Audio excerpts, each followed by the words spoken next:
আসসালামু আলাইকুম। দুপুর 2টার শীর্ষ সংবাদে স্বাগত জানাচ্ছি আমি শাহনাজ পারভীন। আজ বিএনপির স্মরণ সভা, রবিবার সমাবেশ। ছাত্র আন্দোলনের গণহত্যায় তদন্তে নেমেছে জাতিসংঘের ফ্যাক্ট ফাইন্ডিং দল। গোপালগঞ্জে হামলা, দেশি বিদেশি চক্রান্তের বহিঃপ্রকাশ মির্জা ফখরুল।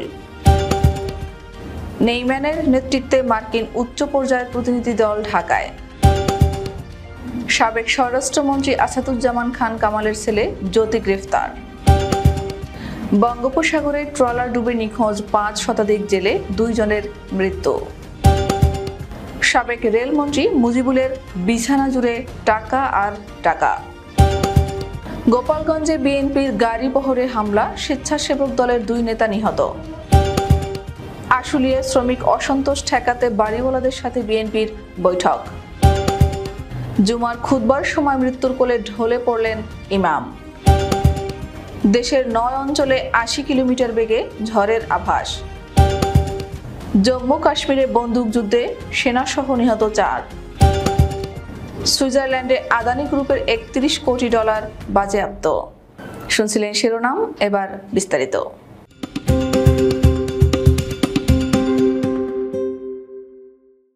ছাত্র জনতার অভ্যুত্থানে এবং বিগত 17 বছর স্বৈরাচারের বিরুদ্ধে গণ আন্দোলনে যারা নিহত হয়েছেন তাদের স্মৃতির প্রতি শ্রদ্ধা জানিয়ে বিএনপির উদ্যোগে আজ শনিবার কেন্দ্রীয় শহীদ মিনারে স্মরণ সভা করবে বিএনপি। বিকেল 4টায় এই সভা শুরু হবে।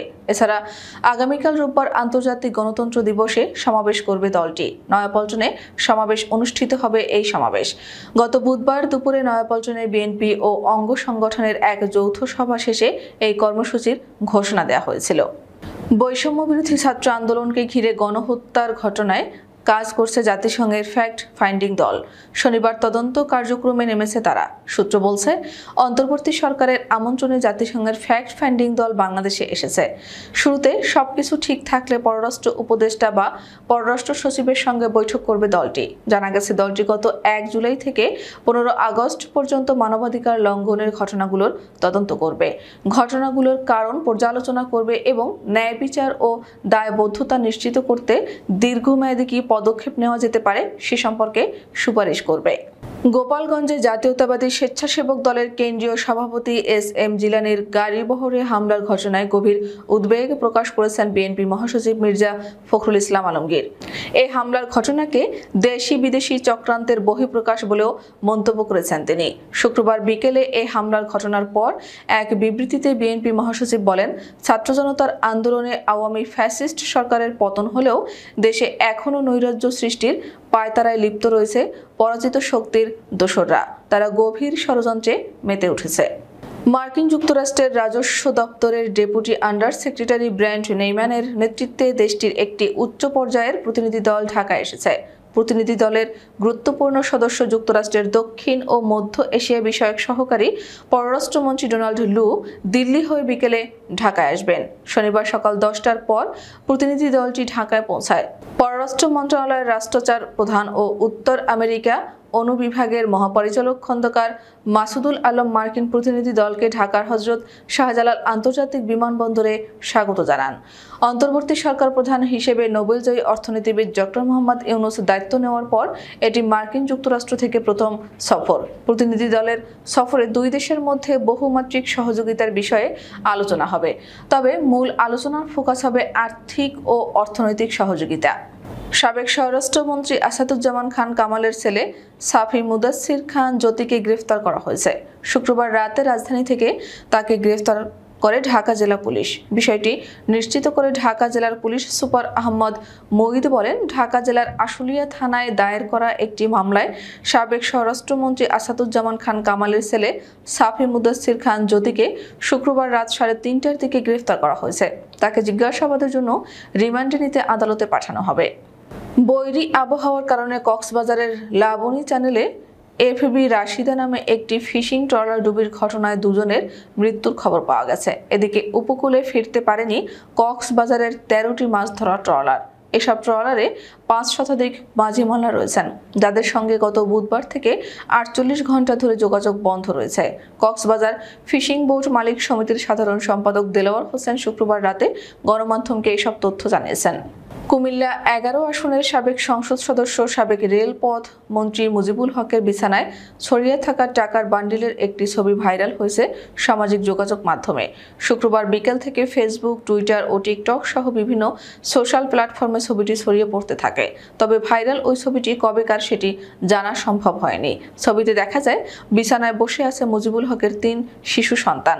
সন্তানদের সামনে ৫০০ এবং ১০০০ টাকার নোটের কয়েকটি বান্ডিল পড়ে আছে। মুজিবুল হক তার এক সন্তানকে কোলে নিচ্ছিলেন। এক শিশু একটি শপিং ব্যাগে থাকা টাকার বান্ডিল নিয়ে খেলা করছে। মুজিবুল হকের স্ত্রী হনুফা আক্তার দাঁড়িয়ে সেই দৃশ্য দেখছেন। গোপালগঞ্জে বিএনপির গাড়িবহরে হামলায় স্বেচ্ছাসেবক দলের ২ নেতা নিহত হয়েছেন। এ ঘটনায় সময় টিভির চিত্র সাংবাদিক এস.এম. মানিক সহ আহত হয়েছেন অন্তত ৩০ জন। স্থানীয় আওয়ামী লীগের নেতাকর্মীরা এ হামলা চালিয়েছে বলে অভিযোগ বিএনপির নেতাকর্মীদের। শুক্রবার বিকেল ৪:৩০টার দিকে জেলা সদরের ঘোনাপাড়া এলাকায় এ ঘটনা ঘটে। এ সময় বিএনপির বহরের ৬টি গাড়ি ভাঙচুর করে হামলাকারীরা। পরে পুলিশ ঘটনাস্থলে গিয়ে পরিস্থিতি নিয়ন্ত্রণে আনে। নিহতরা হলেন স্বেচ্ছাসেবক দলনেতা শওকত আলী দিদার ও মহানগর স্বেচ্ছাসেবক দলের নেতা লিটন। এর মধ্যে নিহত শওকত আলী দিদার বাংলাদেশ ক্রিকেট বোর্ডের আম্পায়ার ও বাংলাদেশ জাতীয়তাবাদী স্বেচ্ছাসেবক দলের কেন্দ্রীয় নেতা ছিলেন। তার বাড়ি ঢাকার যাত্রাবাড়িতে। সাভারের আশুলিয়া শিল্পাঞ্চলে চলমান শ্রমিক অসন্তোষ ঠেকাতে বাড়িওয়ালাদের সাথে বৈঠক ও মতবিনিময় করেছেন স্থানীয় বিএনপি নেতৃবৃন্দ। গতকাল শুক্রবার সন্ধ্যায় ডিপিজেড এর অত্যন্ত কাছে শ্রমিক অধ্যুষিত এলাকা ধ্বংসনা ইউনিয়নের মধুপুর গ্রামের স্থানীয় বাড়িওয়ালাদের সাথে এই মতবিনিময় অনুষ্ঠান আয়োজন করে বিএনপি। আশুলিয়া থানা বিএনপির সাধারণ সম্পাদক আলহাজ আব্দুল গফুর বাড়িওয়ালাদের দিক নির্দেশনামূলক বক্তব্য দেন। ধানসোনা ইউনিয়ন বিএনপির সভাপতি, সেক্রেটারি সহ আশুলিয়া থানা বিএনপির নেতৃবৃন্দ সে সময় ওই মতবিনিময় অনুষ্ঠানে উপস্থিত ছিলেন। তাদেরকে বোঝাতে সক্ষম হন যে পোশাক শিল্প না বাঁচলে আমরা ভালো থাকতে পারবো না, কারণ এই এলাকার মানুষের প্রধান আয়ের উৎস বাড়ি ভাড়া।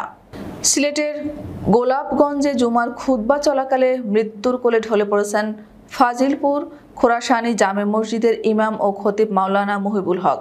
এদিন তার বিদায় উপলক্ষে রাজকীয় বিদায় অনুষ্ঠানের আয়োজন করেছিল এলাকাবাসী। শুক্রবার অসুস্থতার কারণে জুমার শেষ ইমামতি করতে চেয়েছিলেন তিনি। তার বিদায় উপলক্ষে নামাজ শেষে এলাকাবাসী তার রাজকীয় বিদায়ের আয়োজনও করেছিল। কিন্তু তার এমন মৃত্যুতে মুসল্লিদের মাঝে শোকের ছায়া নেমে আসে। তার মৃত্যুর বিষয়টি নিশ্চিত করেছেন স্থানীয় ইউপি সদস্য সুলতান আহমদ মজনু। জানা যায়, শুক্রবার উপজেলার সদর ইউনিয়নের ফাজিলপুর খোরাসানী জামে মসজিদের ইমাম ও খতিব মাওলানা মুহিবুল হক জুমার নামাজের দ্বিতীয় খুতবার সময় অসুস্থ হয়ে মাটিতে ঢলে পড়েন। এলাকাবাসী তাকে তাৎক্ষণিক হাসপাতালে নিয়ে গেলে চিকিৎসক তাকে মৃত ঘোষণা করেন। দেশের ৯টি অঞ্চলে ৮০ কিলোমিটার বেগে ঝড়ের আভাস দিয়েছে বাংলাদেশ আবহাওয়া অধিদপ্তর। পাশাপাশি আরও ৬টি অঞ্চলে ৬০ কিলোমিটার বেগে ঝড় হতে পারে বলে জানিয়েছে সংস্থাটি। শনিবার আবহাওয়াবিদ ডক্টর মোহাম্মদ আবুল কালাম মল্লিক দেশের অভ্যন্তরীণ নদীবন্দর সমূহের জন্য দেওয়া আবহাওয়ার পূর্বাভাসে এ তথ্য জানান।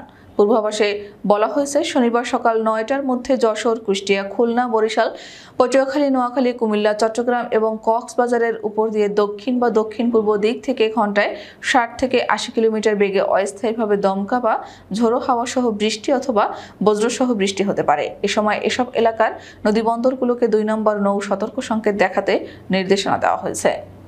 ভারতের জম্মু কাশ্মীরের কিশ্তওয়ারে সন্ত্রাসীদের সঙ্গে দেশটির নিরাপত্তা বাহিনীর তুমুল বন্দুকযুদ্ধের ঘটনা ঘটেছে। এতে অন্তত ২ জন সেনা নিহত হয়েছেন। দেশটির সেনাবাহিনীর একজন সিনিয়র কর্মকর্তা এই তথ্য জানিয়েছেন বলে খবর প্রকাশ করেছে হিন্দুস্তান টাইমস। এছাড়া কাথুয়ায় নিরাপত্তার বাহিনীর অভিযানে ২ জন সন্ত্রাসী নিহত হয়েছেন। এক বিবৃতিতে সেনাবাহিনীর পক্ষ থেকে বলা হয়েছে, গোয়েন্দা তথ্যের ভিত্তিতে জম্মু কাশ্মীরে পুলিশ যৌথ অভিযানে নামে। এরপরই সন্ত্রাসীদের সঙ্গে গোলাগুলি শুরু হয়। এতে ২ সেনা নিহত হয়েছে। ভারতীয় ব্যবসায়িক গোষ্ঠী আদানি গ্রুপের $৩১ কোটি বাজেয়াপ্ত করা হয়েছে সুইজারল্যান্ডে। মার্কিন সংস্থা হিন্ডেনবার্গ রিসার্চ গত বৃহস্পতিবার সুইজারল্যান্ডের সংবাদ মাধ্যমকে উদ্ধৃত এক প্রতিবেদনে এই খবর প্রকাশ করে। হিন্ডেনবার্গ জানিয়েছে, ২০২১ সালে বেআইনিভাবে শেয়ার ও অর্থ লেনদেন সংক্রান্ত এক তদন্তের প্রেক্ষিতে সুইজারল্যান্ডের ৬টি ব্যাংকের বিভিন্ন অ্যাকাউন্টে থাকা $৩১ কোটি মার্কিন বাজেয়াপ্ত করেছে। সুইজারল্যান্ডের ৬টি ব্যাংকের বিভিন্ন অ্যাকাউন্টে ছিল ৩১ কোটি মার্কিন ডলার। সেই অ্যাকাউন্টগুলো থেকে এই অর্থ বাজেয়াপ্ত করেছে সেদেশের সরকার। ২০২১ সালে বেআইনিভাবে শেয়ার ও অর্থ লেনদেন সংক্রান্ত এক তদন্তের প্রেক্ষিতে এ পদক্ষেপ নিয়েছে সুইস কর্তৃপক্ষ। আমাদের পরবর্তী রাত 10টার শীর্ষ সংবাদ দেখার আমন্ত্রণ জানিয়ে এখনকার মতো বিদায় নিচ্ছি। দর্শক, ভিডিওটি শেষ পর্যন্ত দেখার জন্য আপনাকে অসংখ্য ধন্যবাদ। নিত্য নতুন সংবাদ পেতে আমাদের ইউটিউব চ্যানেলটি সাবস্ক্রাইব করুন ও নিয়মিত নোটিফিকেশন পেতে বেল বাটনটি ক্লিক করুন এবং আমাদের ফেসবুক পেজটিতে লাইক করুন। এছাড়াও আমাদের ভিডিওতে লাইক দিয়ে শেয়ার করুন। আল্লাহ হাফেজ।